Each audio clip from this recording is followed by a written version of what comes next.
Du 14 au 24 janvier au Théâtre Cercle Molière, ne manquez pas Cet été qui chantait, inspiré du livre de Gabriel Roy. Un voyage poétique en images, en musique pour tous les publics. Billets et abonnements sur cerclemolière.com. C'est l'heure pour la chronique Critique Théâtre, place au théâtre.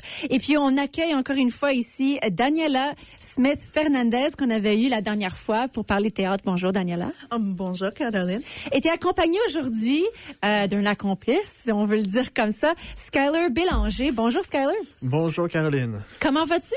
Moi, ça va super. Toi? Oui, ça va super bien. Merci, merci. Aujourd'hui, vous êtes les deux à nous parler d'une pièce de théâtre qui est vraiment le fun. Donc, vous êtes allés voir ensemble une pièce au Théâtre Cercle Molière Cet été qui chantait. On s'est même croisés en arrivant. C'était la première, c'était l'ouverture, c'est ça? Je pense que oui. Ouais, voilà. Avant qu'on rentre un petit peu dans votre critique de la pièce, si on veut un petit peu apprendre un petit peu de qui tu es, Skyler, parce que c'est la première fois qu'on t'entend ici à la radio dans Vol 91 FM. Quel est ton parcours un petit peu dans le monde du théâtre? Donc, je suis sûr, comme plusieurs de nos auditeurs, je suis assez nouveau au monde du théâtre. J'ai commencé à vraiment en regarder beaucoup plus récemment avec Daniela. Je suis souvent son plus one à ces événements de théâtre. Donc, j'ai eu la chance d'en voir plusieurs pièces dans l'état récent, puis c'est vraiment j'ai beaucoup de plaisir à le faire. Mm-hmm. Donc, je suis content de maintenant être capable d'avoir une opinion et capable de le partager avec d'autres. C'est ça, c'est ça. J'espère que c'est pas trop difficile de partager une critique d'une pièce de théâtre. T'sais, moi, j'en ai jamais fait, mais rentrer en profondeur dans une pièce, partager tous les éléments qu'on a remarqués, comment on interprète certaines choses. Tu sais, il y a comme tout un développement à faire là-dedans. C'est juste une conversation, surtout. Ouais, c'est vrai, c'est vrai. Tu as une conversation avec les créateurs et avec le public, et c'est juste répondre. Et pour moi, c'est juste être comme le public idéal qui est vraiment là dans le spectacle, qui prend le temps d'être présent, d'apprécier ce qu'il y a là-bas et d'être comme responsif. Mm-hmm. Alors, ça ne vaut pas la peine de savoir si j'aime quelque chose ou non. C'est toutes les observations, tout le déroulement qui vaut la peine de connaître. C'est ça. Alors, voilà. Pour moi, je crois qu'il n'y a rien à voir avec le mauvais jugement. C'est vraiment une affaire d'appréciation pour le théâtre. Ouais. Puis, tu as eu la chance d'en écrire déjà dans ton blog. Oui. Curtains Up, place au théâtre. Oui, c'est un blog bilingue à propos du théâtre et les gens sont bienvenus de me parler s'ils veulent contribuer des articles à propos de théâtre en anglais ou français. Et maintenant, j'ai un fabuleux article de Catherine Danissé à propos de Cet été qui chantait.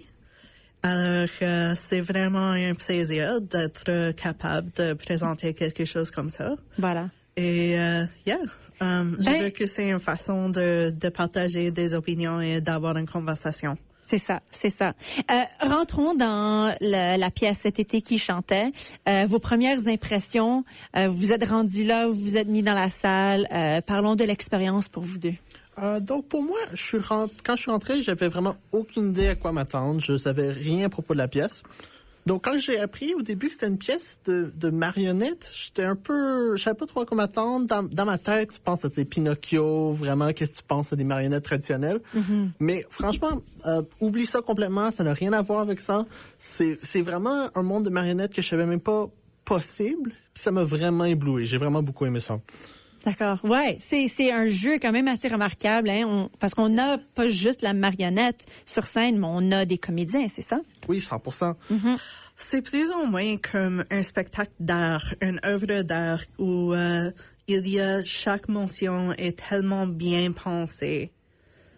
C'est beaucoup plus comme la poésie que comme un roman.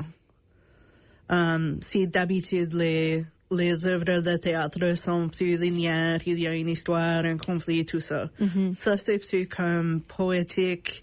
Il y a des moments qui restent dans tes yeux. Il y a les transparences qui sont, tellement beaux. Ouais. Ben, est-ce qu'on veut rentrer peut-être dans l'aspect du décor, de la musique, l'élément sonore, tous ces aspects-là de la pièce? Oui. Je savais encore, je suis rentré, j'avais aucune idée à quoi m'attendre, mais j'étais tellement heureux et surpris de savoir que Gérard Laroche faisait la musique pour la pièce. J'ai eu la chance de le rencontrer il y a plusieurs années, puis ses talents m'ont vraiment, vraiment ébloui. Donc, la façon que il était capable de mettre autant de vie dans la musique et d'ajouter cette couche-là dans la pièce, c'est comme, il respirait son énergie et ça créait la vie dans la pièce. Ça, c'est peut-être ma chose préférée. Ça m'a vraiment impressionné. Mais ça immédiatement établit l'environnement, hein? Les petits sons d'oiseaux, le bruit du train ou même juste le vent sur des quenouilles. Lui, en tant que musicien, il a réussi à créer un monde juste avec le son. C'est vraiment une création sensorielle. Tu peux sentir le soleil, tu peux sentir le bout dans tes pieds. Tu peux imaginer le moment de penser et considérer un grenouille qui chante et les oiseaux qui volent. C'est tout, ça te donne la perspective de Gabriel Roy. C'est pas vraiment comme un produit final, c'est juste plus de t'entrer. Et c'est quelque chose qui est seulement possible parce que il y a un niveau d'expertise tellement haut. Comme c'est pas pour tout le monde qu'on peut voir quelque chose comme ça. Ça doit être le musicien et le comédien qui ont la capacité de contrôler et de mesmeriser comme tout le public avec chaque seconde. Et de bien penser comment le mettre ensemble. Oui, complètement. C'est vraiment magique, je trouve. C'est ce qu'on veut parler le rythme de la pièce, parce que ça, c'est quelque chose que moi, j'ai beaucoup remarqué aussi. Tu sais, je pense qu'on est beaucoup habitués à avoir des pièces qui sont plus rapides, qui sont très de la comédie ou du drame, où tu sais, il y a du mouvement, ça va rapidement, mais ici, c'est complètement l'opposé. Oui, j'ai eu la même opinion. J'ai trouvé que peut-être par moment, c'était un peu trop lent. J'ai l'impression quand même la pièce est lente. Tu prends le moment de respirer avec la pièce, tu prends ton temps avec la pièce. Et ça fait pour des moments vraiment importants qui marchent, je trouve. Mais j'ai peut-être trouvé qu'à un certain moment, c'était un peu trop long. OK, ouais. Pour toi, Daniela? Yeah. Mais je ne sais pas. C'était un peu trop long, mais en même temps, j'avais apprécié que c'est important de laisser le public un moment d'être inconfortable. OK, yeah. Et c'était plus ou moins une invitation au public d'entrer dans un espace d'inspiration, de créativité, et même de trouver leur propre voix artistique. Je suis complètement d'accord. Yeah. Mais surtout aussi parce que dans cette pièce, il n'y a pas énormément de dialogue. Il y en a, mais c'est pas la majorité de la pièce. Le gros, je pense que le gros élément, c'est tout le reste, le visuel, c'est la musique, c'est les projections qu'on voit à travers la fenêtre. Donc, on peut voir les personnages sur scène, ils sont là, on les voit bouger, mais il y a toutes sortes de choses qui se déroulent à travers la fenêtre. Puis c'est ça qu'on observe, c'est ça qu'on remarque, qu'on vit à travers avec le temps qui passe. J'ai observé que le voisin, le personnage du voisin, était intéressant juste parce qu'il montre que, à part de Gabriel, le monde a un autre rythme. Oui! C'est vrai. C'est joué par Nathalie Labossière, la mère à Marie-Ève Fontaine, qui joue le voisin, le fermier. Ah, OK. Ouais. Mais j'ai trouvé qu'il y avait une très belle complicité entre les deux. Ça paraissait. Ça paraissait qu'ils avaient travaillé bien ensemble, qu'ils étaient très proches. Puis oui. Là, il y avait toute une dynamique, exactement. Mais c'est vrai de faire cette remarque-là que t'as le personnage du fermier qui est un petit peu là comme le comic relief, qui ajoute un tempo un peu différent, alors que quand tu le mets en comparaison avec Gabrielle et sa sœur qui vient visiter. Comment vous avez trouvé ça, justement, avoir Marie-Ève comme comédienne jouer comme personnage avec la petite marionnette de sa sœur, tu sais, cet échange-là? Personnellement, c'était ma première fois à voir Marie-Ève sur la scène, puis j'ai été vraiment impressionné. J'ai trouvé qu'elle a vraiment été capable de capturer l'énergie nécessaire pour la pièce et la façon qu'elle manipulait les marionnettes avec la sœur. C'était tellement beau.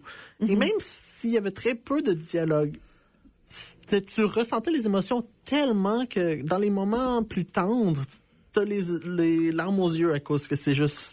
Le moment est tellement bien capturé.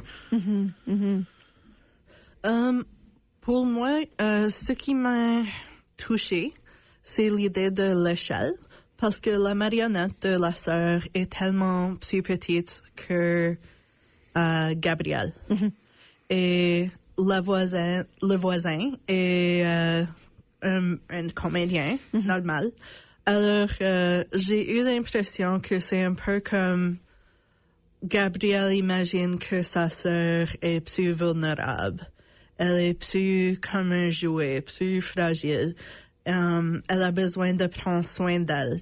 Alors, c'était vraiment touchant de voir l'émotion parce que tu peux voir un autre côté de la personnage de Gabrielle qui, sans ça, c'est vraiment possible de le voir un peu comme un égoïste qui est content d'être seul et qui n'a pas besoin de parler avec personne.